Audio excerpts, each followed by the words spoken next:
nice to see new friends, new faces, and old friends. Old friends. I begin with a few lines from Savitri. Because all our sadhana can be done through Savitri. But this week and coming weeks we are concentrating on what it means to be an Aurobillion. Some of you may know that Mother called me to Auroville in 1969 to come and prepare to build the gardens of the Matrimanya. And I worked and lived in Auroville for 12 years, from 69 through 81. The very early days when there were not more than 15 or 20 people here. It was an extraordinary time. I look back on 1972, on my birthday, when Mother gave me my name, Narad. And I think it was only a year before she left her body, and still she would do that for me.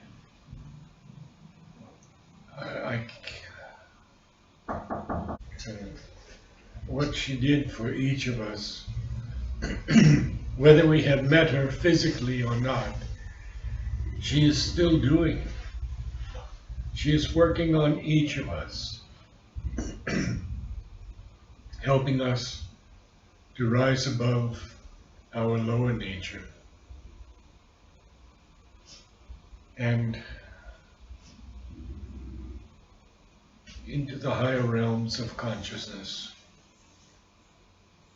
And she has promised us that all of us one day will be transformed. It may take a number of lives. It doesn't matter. The promise is there from the Lord and Mother. There are people who even turned against Sri Aurobindo and Mother. And yet when they passed away, Sri Aurobindo's symbol was on their head. He never forgot anyone. It didn't matter whether they turned away. It was only this life. And we have been with them for so many lives. All of us have been with them. Nobody excepted who is here right now. You would not be here had you not been with them for many, many lives. So a few lines from Savitri.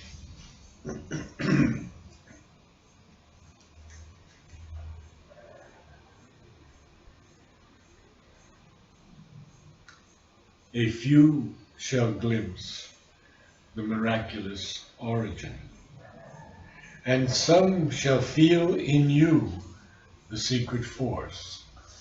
Now the Lord is speaking to Savitri here.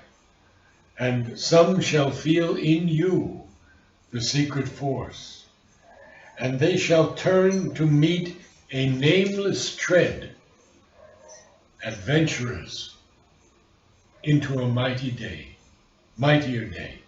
And Sri Aurobindo tells us that this is the adventure of consciousness. So let us go back and review. This is my part 4. To be a true Aurobillion. The first thing Mother says, the first necessity is the inner discovery. In order to know what one truly is behind social, moral, cultural, racial, and hereditary appearances. This is a huge thing that she says here. It's extremely important. If we took away the social, and then we took away the moral, and we took away the cultural, and the racial, and the hereditary, we might find out who we are. Otherwise, we just travel in the same circles. We have certain moralities, certain cultural preferences and prejudices, hopefully no more racial problems, but hereditary, what has come from our families. I think we all know or have some feeling what has come from each of our families. There are things that still linger on. I know it very well because my father was a workaholic and he worked too much. And he didn't spare me either. And I have to unlearn working too hard. We have to have time for ourselves. Quiet time. Peaceful moments. I ask people, especially these young people who are in their mid-teens, they come from Mumbai 4 times a year, groups of 30 and 40, and I ask them, take 15 minutes every day when no one can bother you. You can be totally alone and go into yourself. Because the secret that is very clearly no longer a secret is the psychic being. We must open the psychic being. And that, the best way for that is in peace and silence. It won't happen in the rush of things in Aurobindo or in Pondicherry or in the world. So take that 15 minutes every day. You can light a candle, you can light an agarbatti, you can look at a photo, you can concentrate within, focusing here in the third eye, or here in the heart center, and invoke the Lord to come in. Invoke Him, invoke Mother, open my psychic. Now we just did the first part. But Mother says, at the center, there is a being free, vast, and knowing, who awaits our discovery, and who ought to be the active center of our being and our life in Aurobindo. Now, she continues in point number 2. One lives in Aurobindo in order to be free from moral and social conventions. What are these conventions? Oh, they're what we've all been brought up with. Don't do this, don't do that, do this, do that. All of these things, Mother says, we have to become free of. Moral also. But this freedom must not be a new slavery to the ego, to its desires and ambitions. We see so many young people today just wanting to make money, make a name for themselves. They've forgotten why they have come to this rather sad earth at times. Mother says the fulfillment of one's desires bars the way to the inner discovery, which can only be achieved in the peace and transparency of perfect disinterestedness. Very interesting statement. The moment we are interested in something, we attach to it. And we are no longer transparent. This idea, this concept, this important aspect of transparency, to be totally open to each other.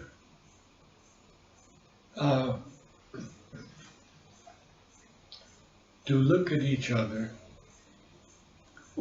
with love, with peace, with an aspiration for all of us to grow, and not to look at the surface being, because the surface being is meaningless. It's just a veil. And there are so many veils hiding our psychic being.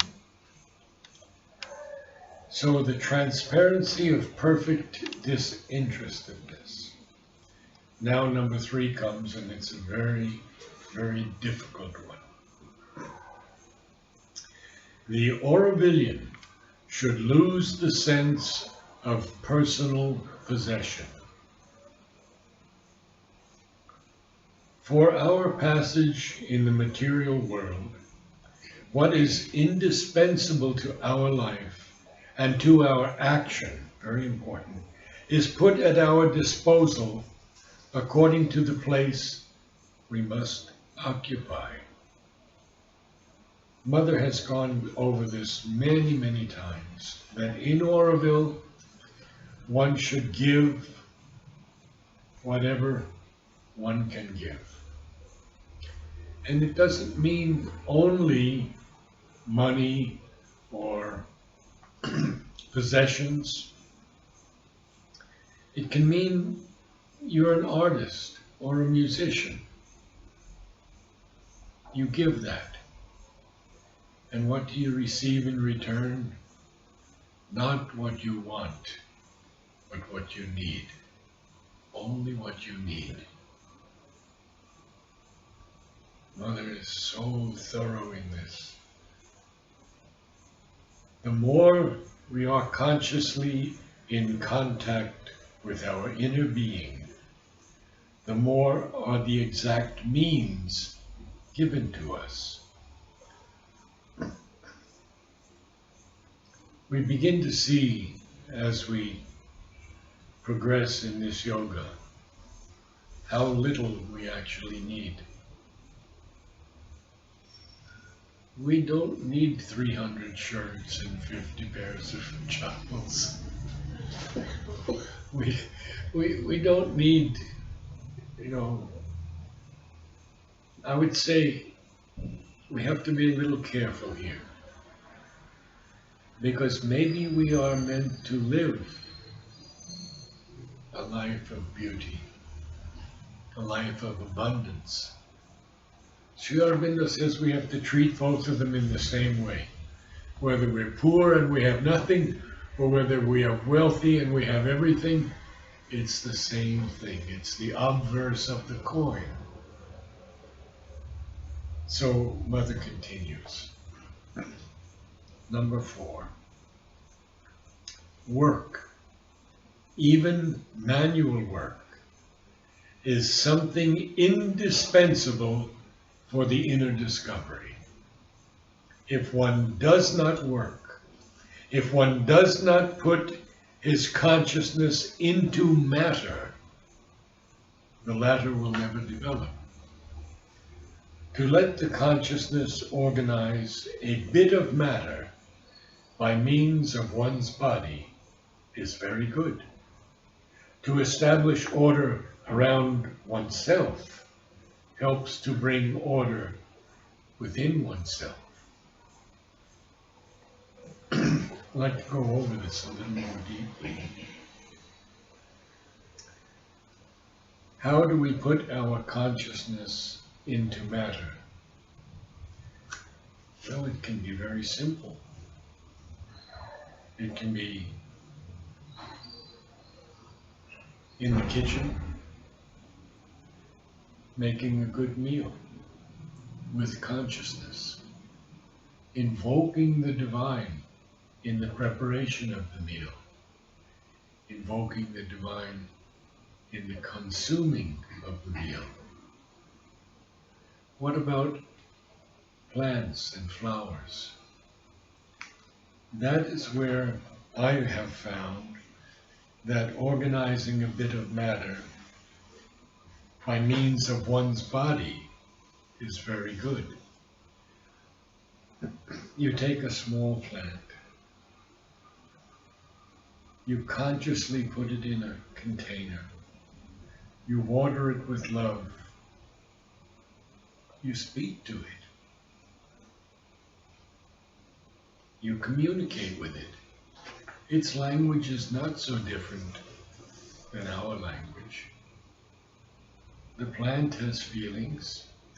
We've already seen this in so many books, how plants respond to stimuli.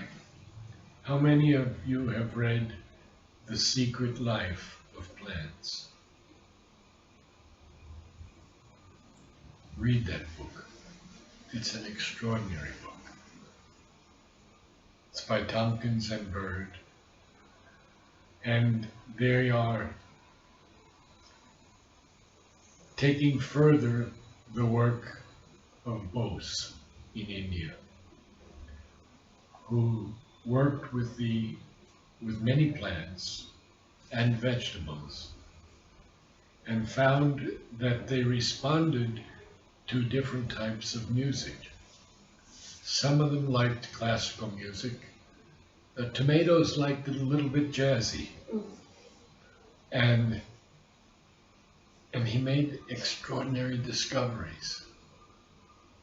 If you can read about him, Sri Aurobindo even speaks about him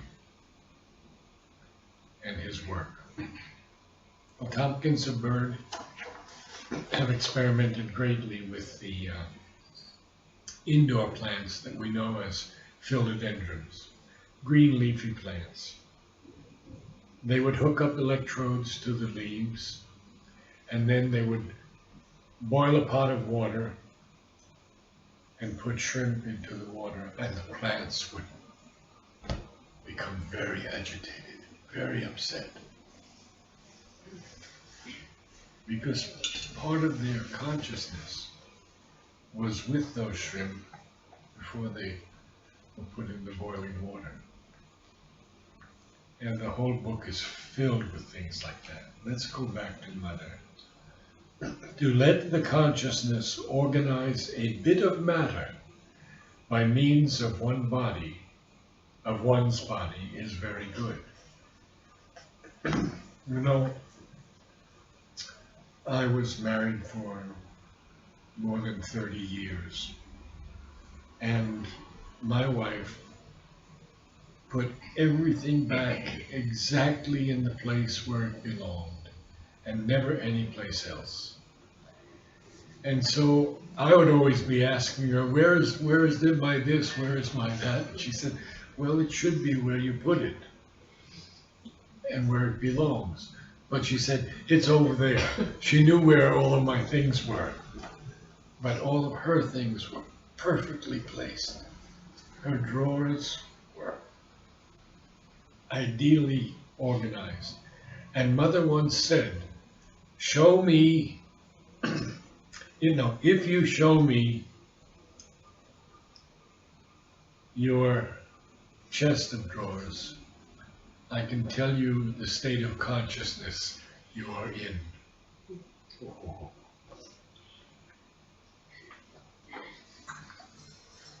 one should organize one's life not according to outer and artificial rules, but according to an organized inner consciousness. For if one lets life go on without subjecting it to the control of the higher consciousness, it becomes fickle and inexpressive. It is to waste one's time in the sense that matter remains without any conscious utilization. I had contacts, and still do, with tools. I had a rake that I loved the best, a shovel that I loved the best, a pair of pruners that were my friends. And they wanted to be used and used properly. And if they weren't used properly, you could feel that they were sad. Now this is a material thing, and you could feel it. So what Mother says, it is to waste one's time in the sense that matter remains without any conscious utilization. Flowers arranged in a vase. And Grace Kelly, you may have heard of the famous actress Grace Kelly. She said arranging a bowl of peonies in the morning is like a prayer to me. I will bring you one day my book on flowers and read some of the quotations from poets, seers. I've done 2 books so far, one on flowers and one on roses. One, it's called Flowers for the Soul, and the other one is called Roses for the Soul. And now we are at work on gardening for the soul. That will be the next book. Number 5. The whole earth must prepare itself for the advent of the new species. And Aurobindo wants to work consciously to hasten this advent. You see the importance that Mother gives to Aurobindo. She says the whole earth must prepare itself for the advent of the new species. But she mentions Aurobindo. Aurobindo wants to work consciously to hasten this advent. Number 6, and very important. Little by little, it will be revealed to us what this new species must be. And meanwhile, the best course is to consecrate oneself entirely to the divine. Now, none of us can do this immediately. It may take a number of lives because it's a progressive consecration. But the more we can do it, the more we grow towards the divine. I would say there's a story of the 2 sadhaks that meet the Lord. And the one says to the Lord, "How long will it take me to realize you, Lord. And the Lord says, maybe 10 lifetimes. He says, 10 lifetimes, my gosh. Have you heard this story before? Any of you? No, it's marvelous. You've heard it. Good. And he says to the other one, it may take you 1,000 lifetimes. And that one says, only 1,000, oh Lord. And he's taken up immediately.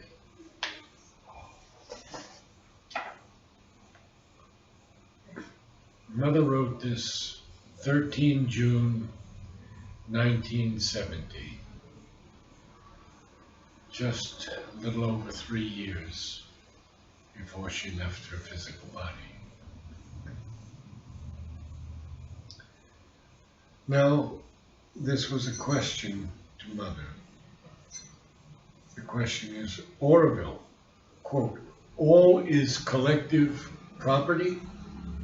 Does this mean that everything can be used by everyone? Or should things be given only to those who treat them well? Very interesting. I have also noticed that delicate pieces of equipment become attached to one person and do not work well if they are lent to others. Now that's amazing, isn't it? Mother says, all this implies a consciousness which is not very widespread on earth. This does not mean that things should be given to people who do not know how to use them. This would be a mistake. And I have seen that mistake repeated time and time again at the Matrimandir. You use a rake the wrong way, you're going to break it. A shovel is not a mumti. Each tool has a specific purpose. And we have to recognize and understand that purpose. The katabara has a particular use. And you will see some men who are so at one with that instrument. And it's not an easy thing to use. To dig in this earth is not so easy. It's a challenge. Mother says,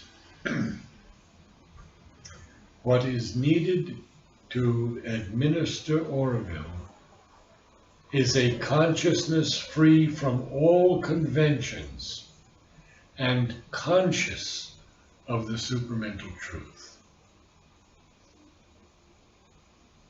And then she says, I am still waiting for someone like that. Each one must do his best to achieve that. 15 July 1970. You know, Sri Aurobindo said if he had 100 true disciples, he could transform the world. And then he brought it down to 12. And he still couldn't get 12. So we see the work before us. This yoga is simple, and yet it's the most difficult. It's simple if we can surrender everything to Mother. That's the easiest way. Whatever happens, offer it to Mother. Not to be upset at negative things, not to be overly enthusiastic about positive things. Always to be equal. Sri Aurobindo writes to someone once and he says, equanimity, which is equality, evenness is one of the most important things in this yoga.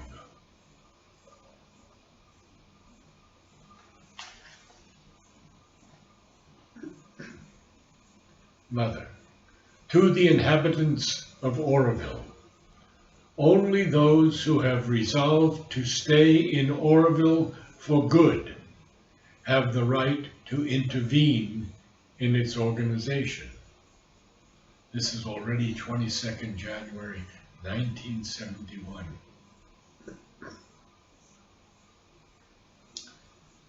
Mother, all that I have to say for Aurobindo henceforth shall be put in writing and signed by me.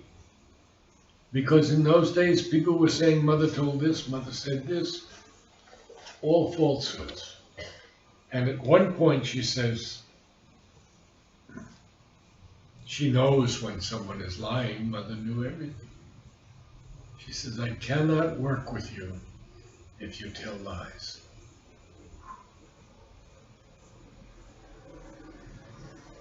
Question. Should Aurobindo have any more new committees? The Mother does not agree to any new committees for Aurobindo. She says, more committees, more useless talk. And I know some of you heard this. There are a lot of committees in Aurobindo. Blessings, 1971.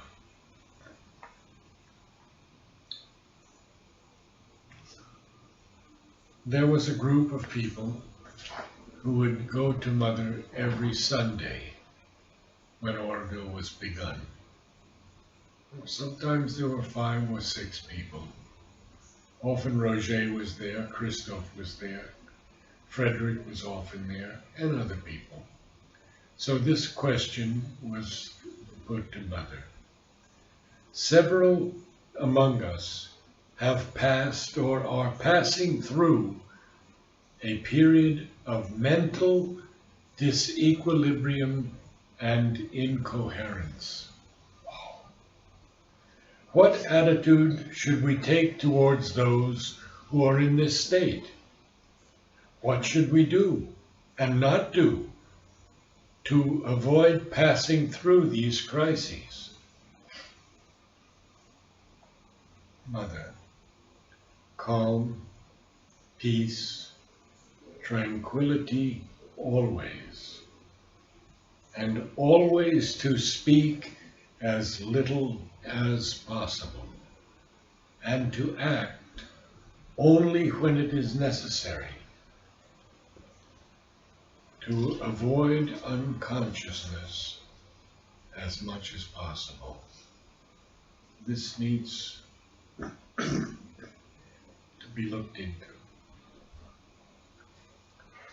Many people who came to Aurobindo in the early days, and I knew most of them, came with very high ideals. They felt that this was the place for the transformation into a new species and for the descent of the supramental on the earth. But another wave came, and this was kind of emulation of the hippie culture, when they brought drugs, alcohol,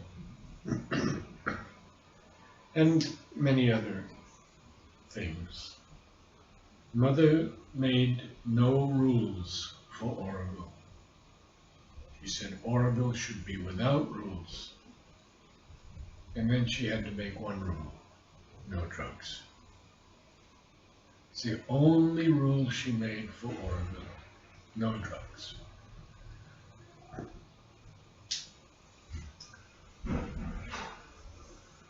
There are still drugs in Aurobindo, and probably many of you are aware of this. It has to go. And it will go. Because as I read you last week, When they ask Mother who is in charge of Aurobindo, she says the Divine Lord. Go back to that. Who has taken the initiative for the construction of Aurobindo? The Supreme Lord. Who participates in the financing of Aurobindo? The Supreme Lord. Must one be a student of yoga in order to live in Aurobindo? Mother. All life is yoga. Therefore, one cannot live without practicing the supreme yoga. Question. What will be the ashram's role in Aurobindo? Mother. Whatever the Supreme Lord wants it to be. Will there be camping grounds in Aurobindo? Mother. All things are as they should be, when they should be. So, we can go over these things again and again. Will family life continue in Aurobindo? Mother. If one has not gone beyond that. Question. Can one retain one's religion in Aurobindo? Mother. If one has not gone beyond that. Can one be an atheist in Aurobindo? Mother. If one has not gone beyond that. Question. Will there be a social life in Aurobindo? Mother. If one has not gone beyond that. Will there be compulsory community activities in Aurobindo? Mother. Nothing is compulsory. Will money be used in Aurobindo? No. Aurobindo will have money relations only with the outside world. You know that there are many people who have already tried to make Aurobindo a moneyless society. And they haven't succeeded as yet, but I believe they will. In time, it has to be exactly created according to the Divine's will. If we can hold that foremost in our consciousness, that Aurobindo will be done in the Divine's will, and in the Divine's way, and in the Divine's time. We're too human. We want things fast, or we try to find mental solutions. Let's leave it to the Divine and bring harmony, love, and peace to all we meet. Mother, true spirituality lies in the service of the divine work. For me, to work in Aurobindo was the greatest blessing. I couldn't have had a greater blessing. It was the most difficult thing I had ever done. I had never seen soil so resistant to growing anything. I had never faced heat like that. And in those days, there was no electricity most of the time. We couldn't sleep in May and June. We might get an hour or two in the evening by putting a wet sheet over us. Mother says to refuse to work for all is only a demonstration of selfishness and has no spiritual value. The first thing to do to be able to live in Aurobindo is to consent to free oneself from one's ego. And I'll stop there today. I didn't get very far, but I want to end with Savitri.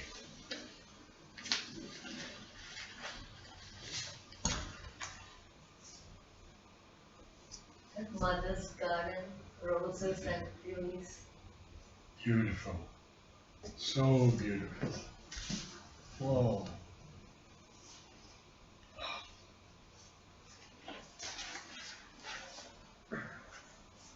You know, Book 11 is so extraordinary because it is only one canto.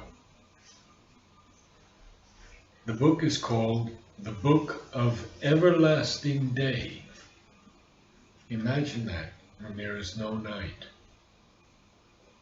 And the canto is called Canto 1, The Eternal Day, the Soul's Choice, and the Supreme Consummation. So I will read a little bit for just a few minutes.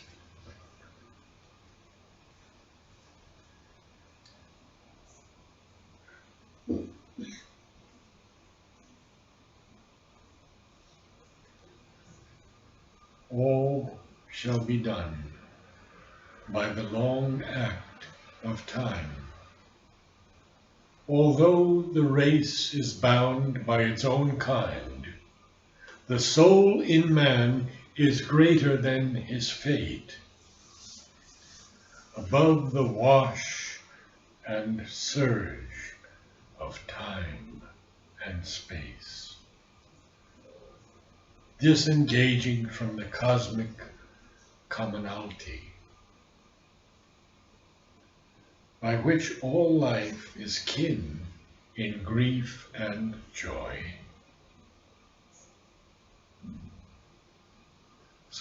By which all life is kin in grief and joy.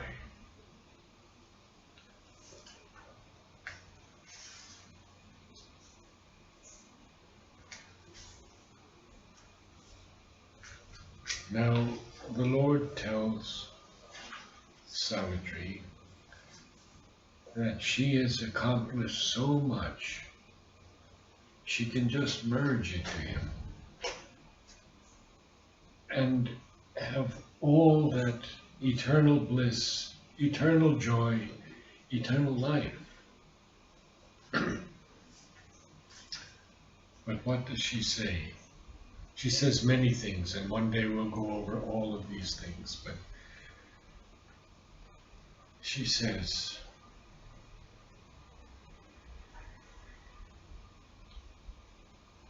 thy energy, Lord, to seize on woman and man, to take all things and creatures in their grief and gather them into a mother's arms.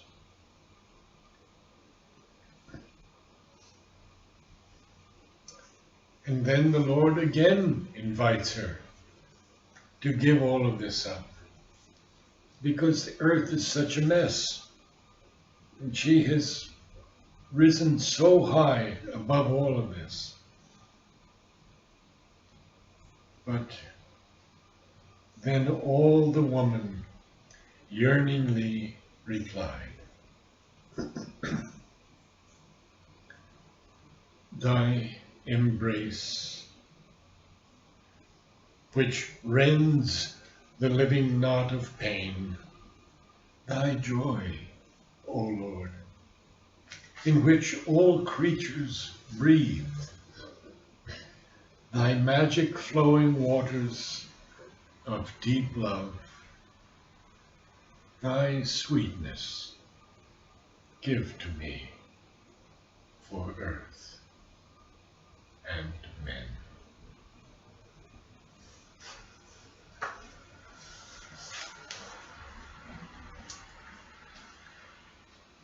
Sweetness was one of Sri Aurobindo's favorite words.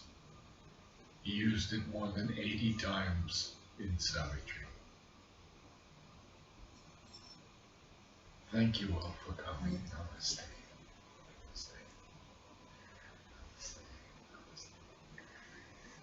We can just take a couple of minutes if there are any questions. Otherwise, we'll meet again next week, continuing about Aurobindo. Yes? Anything? does Aurobindo say about love? What? What does Sri Aurobindo say about love? Oh, he says so many things about love in Savitri. He says love is man's lien on the absolute. Do you know what a lien is? Lien? It's a legal term. If you buy a house and you don't have enough money, Yeah. you put a down payment. The company that owns that house puts a lien on it Yeah. until you pay. It's like a So cease. love is man's lien on the absolute. He says also, love in her was wider than the universe. The whole world could take refuge in her single heart. And then Savitri says to death, love in me knows the truth, all changing's mask. I once did a whole survey of the lines of love in Savitri. I'll try to find that one day for you.